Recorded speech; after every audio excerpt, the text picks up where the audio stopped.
अपने ध्यान को प्रभु के वचन की ओर लगाए रखना है। जब इतनी गर्मी में हम बैठ के प्रचार कर सकते हैं, अभी बच्चों ने गीत गाया है वो गा सकते हैं, तो आप भी आराम से गर्मी में बैठ के प्रभु का वचन सुन सकते हैं। हालेलुया, बोलो यीशु मसीह की। फिर से आने वाले प्रभु यीशु मसीह की। सो मेरे प्रियो, यहाँ पर हम देखें कि दानियेल के पास सारी सुविधाएं हुई, उसको सारी चीज राजा की ओर से मिल रहा था कि ले भाई खा।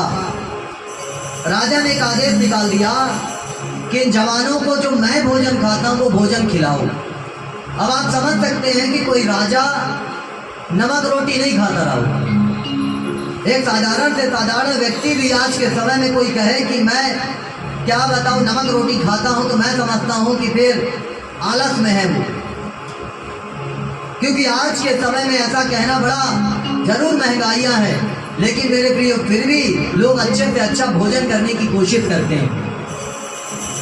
जब 250 का लोग रिचार्ज करवा सकते हैं हर महीने, तो मेरे प्रियो भोजन भी अच्छा खा सकते हैं।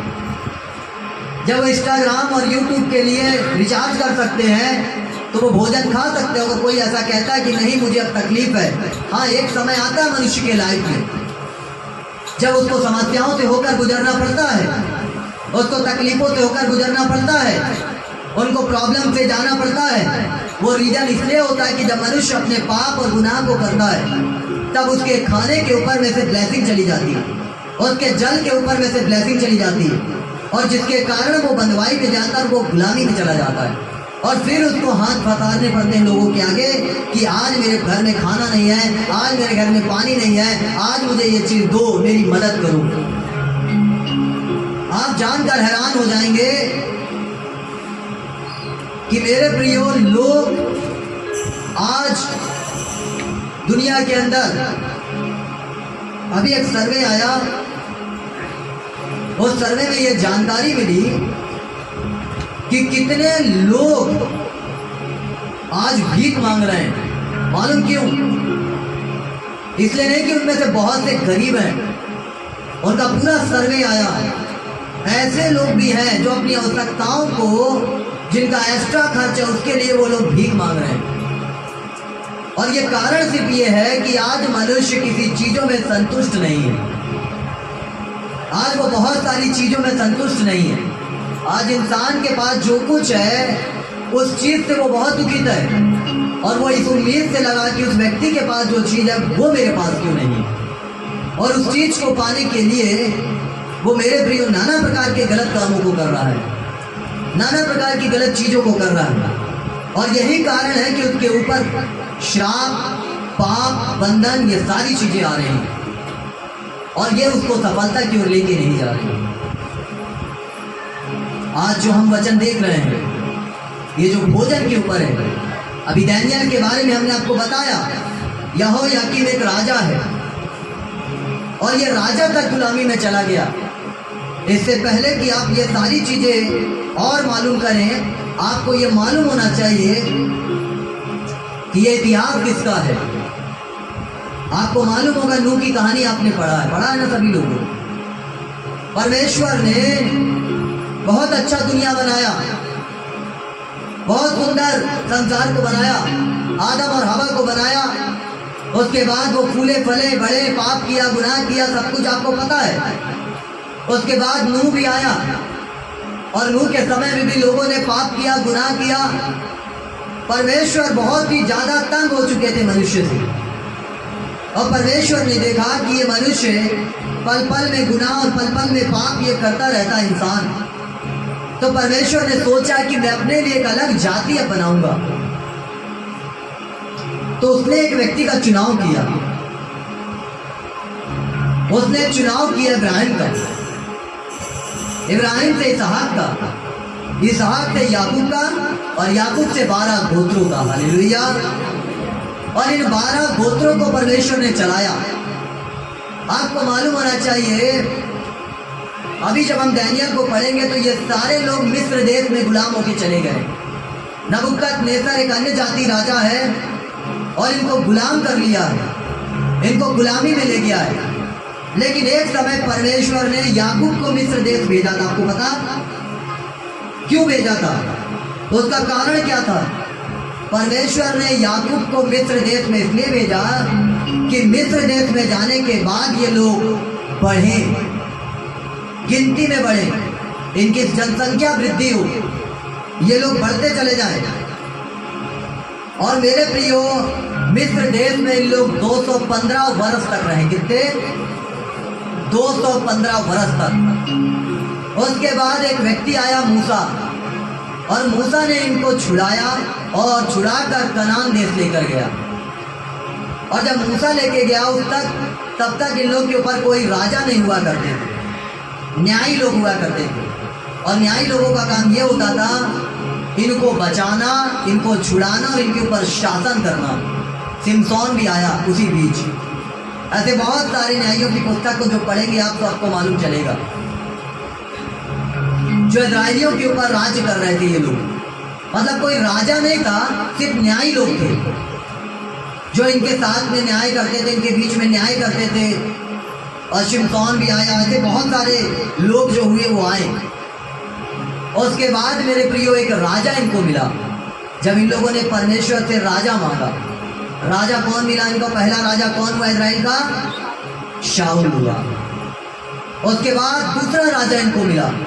दूसरा राजा कौन हुआ इजराइल का?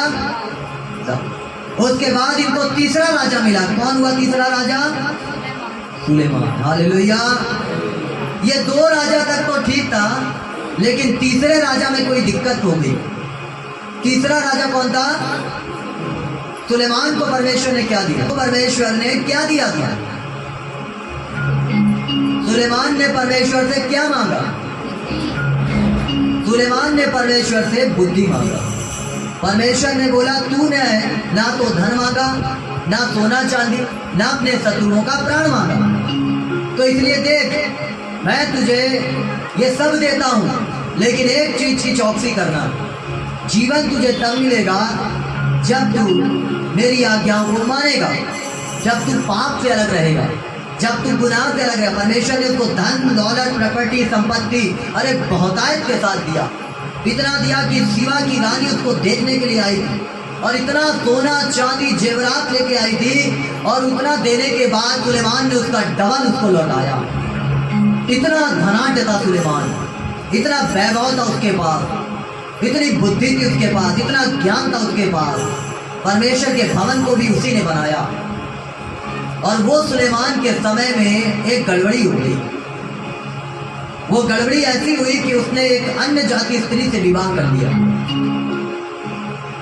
और वो स्त्री उसको पाप में गिरा दिया। वो स्त्री ने उसको कहा कि मेरे लिए तू एक ऐसे चीज को बना जो परमेश्वर नहीं चाहता था कि सुलेमान बनाए।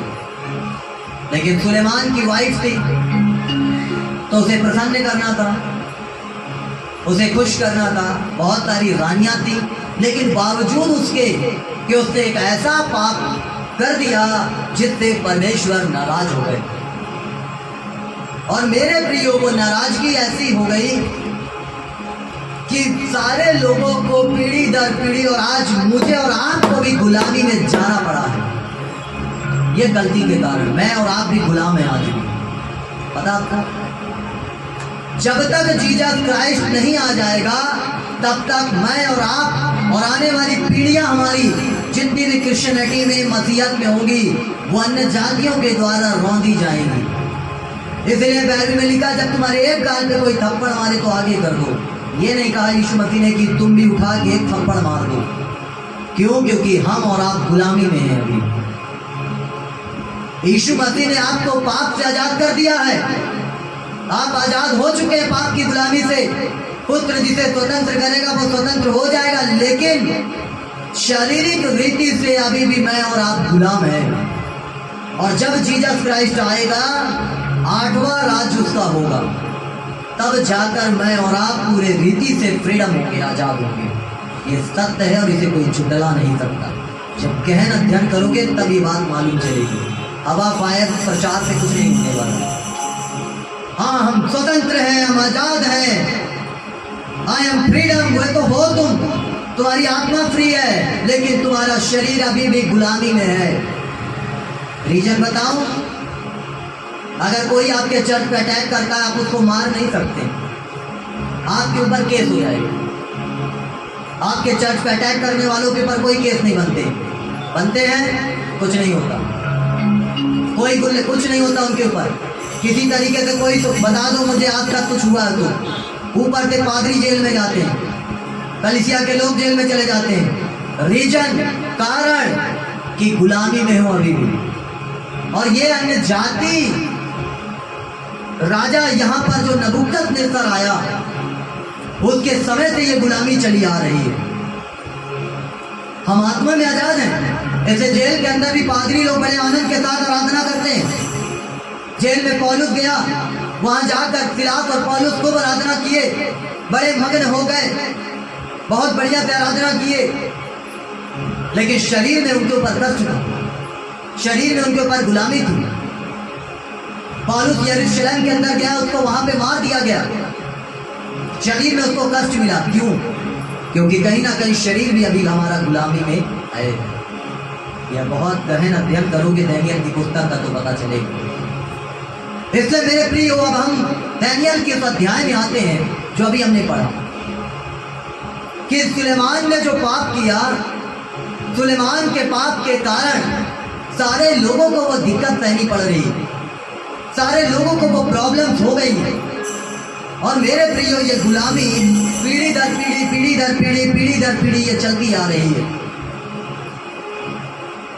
और ऐसी ये पीढ़ी दर पीढ़ी आ रही है कि सारे लोगों को सहना पड़ रहा है।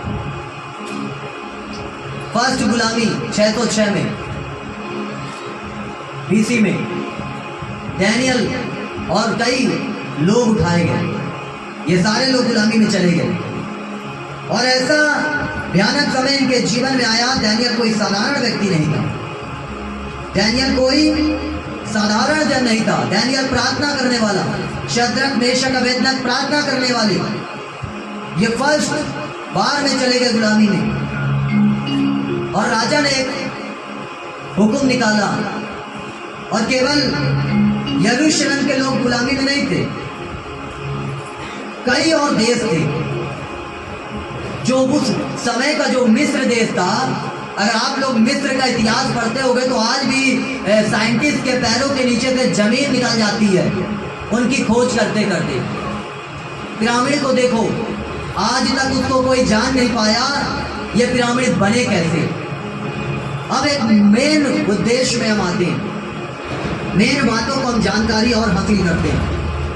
मिस्र उस जमाने का बहुत शक्तिशाली देश हुआ करता था, बड़ा पावरफुल देश था। और वहां का राजा कौन था? कौन था? नबूकदनेस्सर राजा।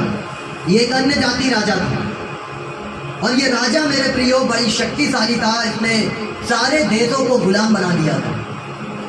आज भी मम्मी पाई जाती, वहां पर जो लोग मर जाते हैं उनका बॉडी को ताला लगा के उनको ताबूत में डाल दिया जाता, इसको मम्मी कहते हैं। कई फिल्म देखे होंगे और डरे भी होंगे। तो कितना बुद्धि, कितना ज्ञान, कितनी बातें उनके अंदर थी। अब आप जरा नोटिस करो कि ये सारे लोग जो गुलामी में गए 606 बीसी में, कितना 606 बीसी में ये सारे लोग गुलामी में गए।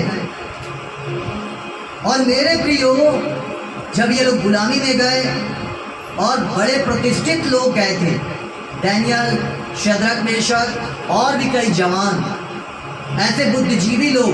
और राजा क्या करता था? बुद्धिमानी से कहता था जो गुलाम हुए लोग हैं इनमें से अच्छे अच्छे लोगों को अलग कर लो, जो बड़े बुद्धिमान हो, ज्ञानवान हो, शक्तिशाली है, ताकतवर है, विवेक से भरे, इनको अलग करो। और अलग से करने के बाद उनको अच्छा भोजन राजा की ओर से मिलता था, उनको अच्छा खिलाया जाता था। और खिलाने के बाद फिर राजा उनको काम देता था। और लगभग ये 3 सालों तक होता था। लेकिन उसी बीच दानियेल, शद्रक, मेशक, अबेदनगो पहुंच गए। और जब राजा ने यह आदेश निकाला तो दानियेल और शद्रक, मेशक को ये बात पता था कि राजा लोग कोई साधारण चीज नहीं खाते हैं और साधारण चीज नहीं पीते हैं। दाख मधु ये सारी चीजें जो थी और अच्छा अच्छा भोजन ये लोग खाते थे। तो डैनियल ने बोला, मैं राजा का भोजन खाकर अपने आप को अशुद्ध नहीं कर सकता। इसलिए उसने खोजे से कहा कि मेरे लिए तू साग पात ले आना बस। तो खोजे ने कहा, देख अगर राजा जान गया तो मैं तो जान से गया, मेरे ऊपर तू ऐसा भलाई मत कर, जो राजा ने ठहरा उसे कर। तब डैनियल उनसे कहता कि 10 दिन तक तू हमें जांच, और 10 दिन के बाद तू इन लोगों के चेहरे को देखना और हमारे चेहरे को देखना क्या होगा। तो बोला ठीक है। 10 दिन तक डैनियल और उसके साथियों को साग पात दिया जाता था और इन लोगों को अच्छा अच्छा भोजन, बढ़िया मांस, पनीर, अच्छा दाक मधु, दाक रस, अच्छी अच्छी चीज़ें जो बिल्कुल मतलब जो उस समय जो राजा लोग पीते थे उच्च कोटि का, जिसको पीने के बाद इन लोग एकदम मदहोश से हो जाते थे, मतलब इनको एकदम होश नहीं रहता, जैसे आजकल मदिरा, तो ये लोग उसमें मगे। तो सारे लोग बड़े खुश हुए, लेकिन मात्र ये 4 लोग थे जिन्होंने मना किया, जिन्होंने कहा नो हम नहीं खा सकते। इन लोगों ने साफ साफ मना कर दिया कि हम नहीं खा सकते। क्यों मना किया? डैनियल को पता था कि कहीं हम धोखे से जो व्यवस्था मूसा के द्वारा मिली है, लय व्यवस्था उसका 11 अध्याय, वहां पर खाने के विषय में लिखा है कि क्या तुम खा सकते हो और क्या तुम नहीं खा सकते हो। पता चला राजा की थाली आई और वो अशुद्ध चीजें राजा के थाली से आ गई हमारे पास। तो अगर हमने धोखे से खा लिया तो हम परमेश्वर की नज़र में अपवित्र हो जाएंगे। हम उस खुदा की नज़र में क्या हो जाएंगे? अपवित्र हो जाएंगे। इसीलिए डैनियल ने मना कर दिया कि हम नहीं खाएंगे और ना ये लोग खाएंगे, और जिसके कारण से खोजे के ऊपर दिक्कत पैदा हो रही थी। लेकिन खोजे ने फिर भी उस दिक्कत को सहना पसंद किया, क्योंकि परमेश्वर ने उसके मन को बदला। जब आप कुछ परमेश्वर के लिए करते हैं, जब आप कुछ यीशु मसीह के लिए करते हैं, तो यीशु मसीह भी आपको बचाने के लिए योजना बनाता है। लेकिन कई बार हम और आप, हमारे सामने जो कुछ भी रखा जाता है, हम बगैर सोचे समझे उसको खाने लगते हैं, दौड़ने लग जाते हैं। मैंने बहुत से लोगों को देखा है, मैंने बहुत से जनों को देखा है कि उनके सामने कोई भी व्यक्ति कुछ भी ला के रख देगा, वो तत्काल उस चीज़ को खा लेंगे। वो ये नहीं सोचेंगे कि ये चीज़ कहाँ से होगा, क्या होगा, इसमें कुछ मिला होगा कि नहीं मिला होगा, ये किस जगह से आया नहीं आया है। बहुत से लोगों की जीभ जो लप लप करती है और वो तुरंत खाने के लिए दौड़ लेते हैं। लेकिन डैनियल की जीभ नहीं लप लप आई, वो बिल्कुल नहीं दौड़ा। राजा का भोजन कोई साधारण भोजन नहीं रहा होगा। थाली पे थाली आ रही, खाओ क्या खाना है, जो चाहिए था वो मांगते उनको मिलता। लेकिन डैनियल को और उसके साथियों को लय व्यवस्था 11 याद आ गया, क्योंकि वचन जो पढ़ता है उसको सब याद आएगा, लेकिन जो वचन नहीं पढ़ता उसको कछू याद आने वाला नहीं। तब तो ले आओ भैया, अच्छा ये वाला कोल्ड ड्रिंक है, ले आओ ले आओ, ये वाला खाना ले आओ ले आओ ले आओ। है खा तो लिए थे, लेकिन फिर भी ले आए, थोड़ा सा हो गया, थोड़ा सा और खा लेंगे, कोई दिक्कत नहीं। घर से अभी खा के बहुत आए, लेकिन हो गया, कोई बात, थोड़ा सा और देंगे, भले बाद में जाके उल्टी करें, लेकिन खा लेंगे। भोजन कितना खतरनाक है। यदि मांस मेरे भाई के लिए ठोकर का कारण है, तो पौलुस बता रहे हैं कि मैं कदापि नहीं खाऊंगा। लेकिन यहाँ तो अरे वो ना खाए तो ना खाए, हम खाएंगे ना, उसके कारण हम खाना छोड़ देंगे क्या? है पूरी दुनिया दारू पीती है, वो तो नहीं मर रहे, हम पी लेंगे तो मर जाएंगे क्या? है पूरी दुनिया के लोग नशा करते हैं, वो तो नहीं मर रहे, अपन पी लेंगे तो क्या मर जाएंगे क्या? है बताओ जरा, सारे लोग तो पी रहे हैं ना? है पी रहे हैं कि नहीं पी रहे हैं? पी रहे हैं सारे लोग दुनिया में, लेकिन क्या अपन पी लेंगे तो कुछ होगा? नहीं। लेकिन यहां पर लिखा कि अशुद्ध नहीं होना है। हालेलुया। डैनियल के सामने आया, क्या पी लेता तो दिक्कत हो जाती? नहीं ना। तो क्या ये मदिरा पी के दिक्कत हो जाता या दाग मधु पी के दिक्कत हो जाता? बता मुझे। No no. लेकिन फिर भी ये वचन को जानने वाले लोग थे, ये व्यवस्था को जानते थे। इसलिए जो लोग बाइबल नहीं पढ़ते, जो लोग वचन नहीं पढ़ते, वो लोग तुरंत बहक जाते हैं। कोई भी उनको बहका देता वो बहक जाते हैं। बड़े बड़े लीडर्स बहक जाते हैं, मैं नाम नहीं लूंगा किसी का, लेकिन बहक जाते हैं। इसीलिए बड़ी बारीकी से जांचो, हर एक शिक्षा को जांचो, हर एक टीचिंग को जांचो, और जो अच्छी से पकड़ लो, बाकियों को छोड़ दो। हालेलुया।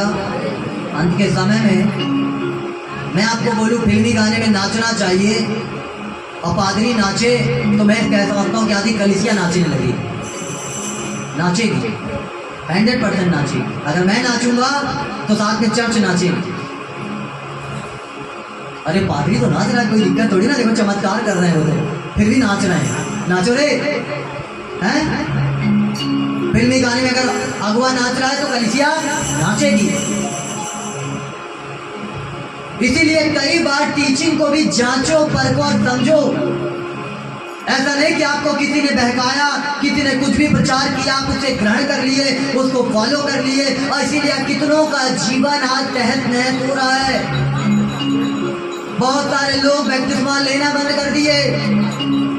बहुत सारे लोग मेरे प्रियो उन्हीं टीचिंगों में चले जा रहे जो रॉन्ग होते जा रही है। क्यों? क्योंकि शिक्षा की कमी होने के कारण मेरे प्रियो आज ये प्रॉब्लम हो रही है। आज हम देखते हैं कि कैसे डैनियल मुझे और आपको सिखा और बता रहे हैं। डैनियल के सामने बड़ा थाली लग के आया, लेकिन डैनियल ने छुआ नहीं। और वही कारण है कि डैनियल को परमेश्वर ने उसके गुलामी के देश में राजा के साथ में बैठाना चालू कर दिया। हालेलुया।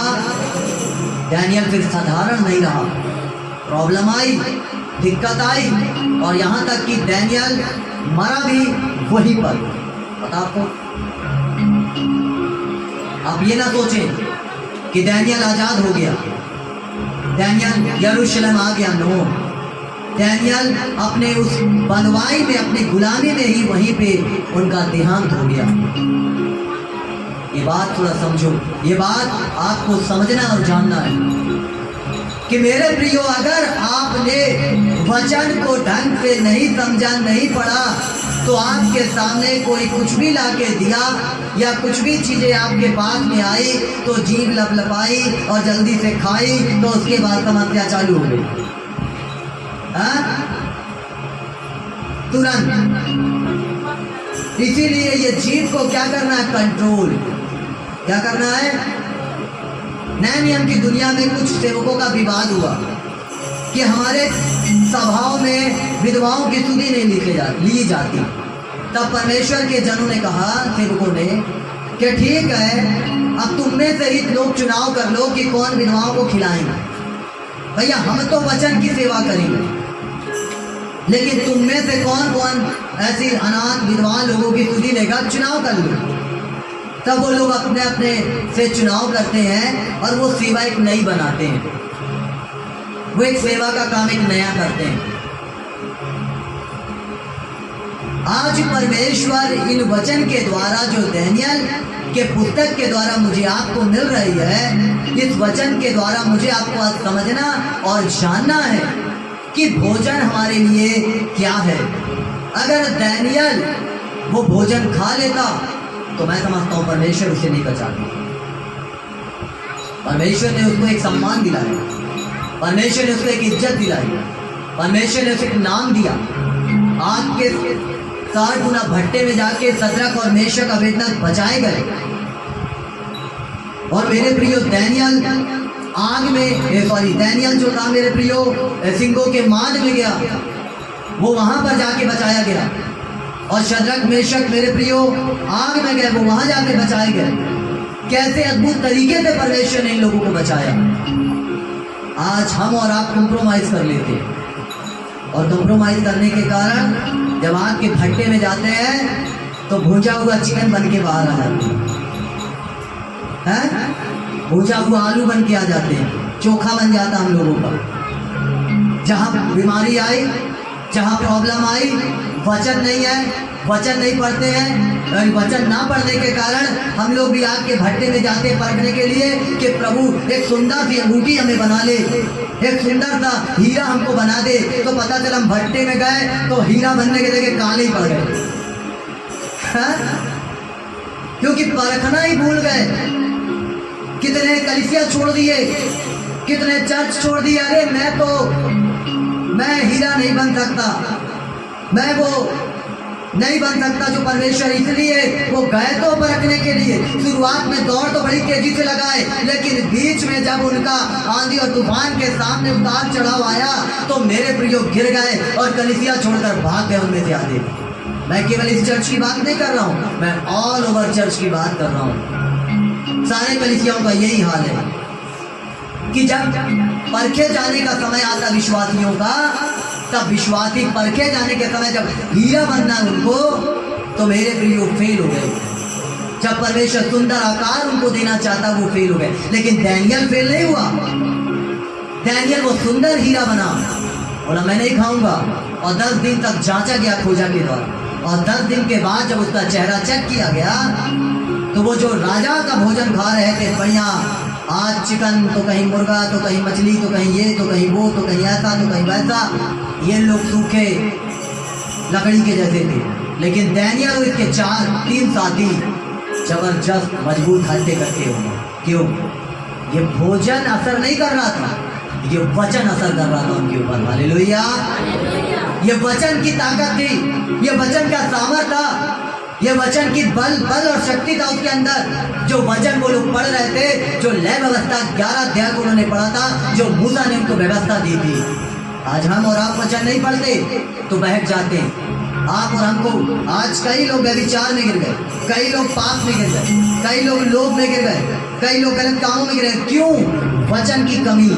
वचन पढ़ते तो ये आपको रोकता, वचन पढ़ते तो आपको याद आता, वचन पढ़ते तो ये बताता कि मेरे बेटा और मेरी बेटी ये काम मत कर, क्योंकि वचन में ये लिखा है। मूसा ने प्रभु को याद दिला के है कि मैं इस प्रजा को बनाने के बाद, तो मूसा कहता कि प्रभु क्या बोलेगी, क्या कि परमेश्वर इनको लेगा, क्या तेरी बहू को याद दिला रहा कि आपने ऐसा कहा है कि मैं अपने लोगों को कनान देश जहाँ दूध और मधु की धारा बहती वहाँ पहुँचाऊंगा। उसको याद दिलाया प्रभु को। लेकिन हम और आप वचन भूल जाते हैं। जहाँ परेशानी आई वचन भूल गए, जहाँ बीमारी आई वचन भूल गए, जहाँ परखे जाने का समय हमारा आपका आया सारा चीज़ें भूल गए। अरे क्या बताएं, अब तो पादरी भी लगता हल्का फुल्का वाला, दूसरा पादरी खोजो। परखे जाने के समय यदि आप सही रीति से परखे नहीं गए तो मेरे प्रियो कभी आगे नहीं निकल पाओगे।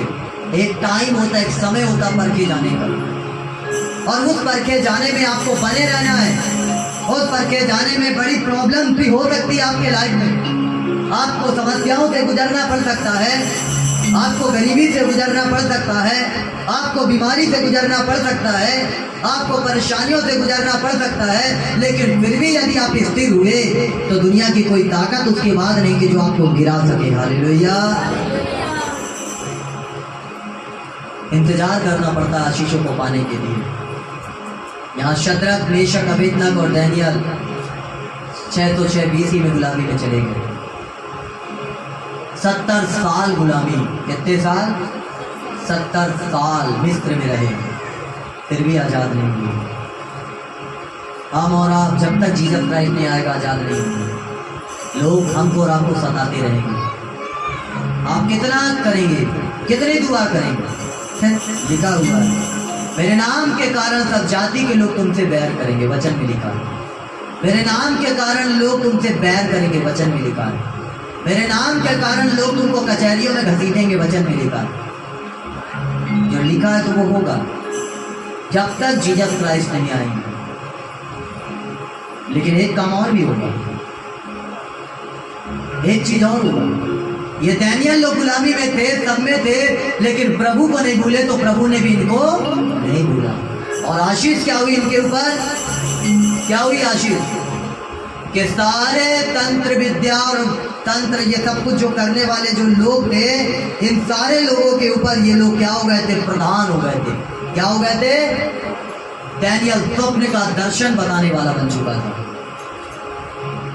ऐसे दर्शन, और फिर राजा ने इसको अपने साथ में वो जगह दी, वो मंत्री बना दिया कि चल तू मेरे काम को भी संभाल। शद्रक मेशक आग के भट्टे में गए, वहां पर दानियल ने भी इनको बचाने में पूरा भूमिका निभाया। ऐसे परमेश्वर ब्लेस करता है आपको और मुझे।